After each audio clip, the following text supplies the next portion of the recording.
अच्छा, आप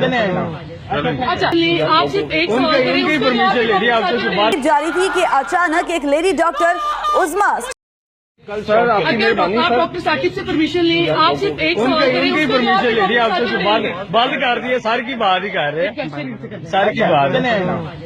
अच्छा सॉरी, आप क्वेश्चन न करें। मैं सिर्फ चीफ मिनिस्टर पंजाब जो खुद को खात्मे आला कहता है, हरामी हराम सादे, मैं हुसैन हूँ, मेरी रगों में मोहम्मद का खून है।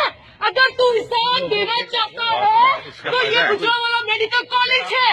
This is Gujranwala medical college और ये पंजाब का। Next time we will not allow you. अगर तू खात्मे पंजाब है बेगैरत, हरामी, कुत्ते, जानवर, किसी जहन्नमी बुआ की औलाद तेरी माँ को गाली नहीं दे रही, तेरी माँ को अभी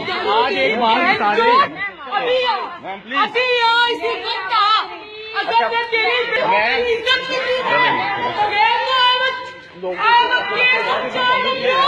मैं मोहम्मद की नस्ल हूँ, मेरा नाम सकीना है, मैं ही बेइज्जती हूँ।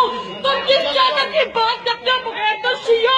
एक बार मेरा मुंह है तो आगे सुनो, मैं बता रही हूँ, ये देखो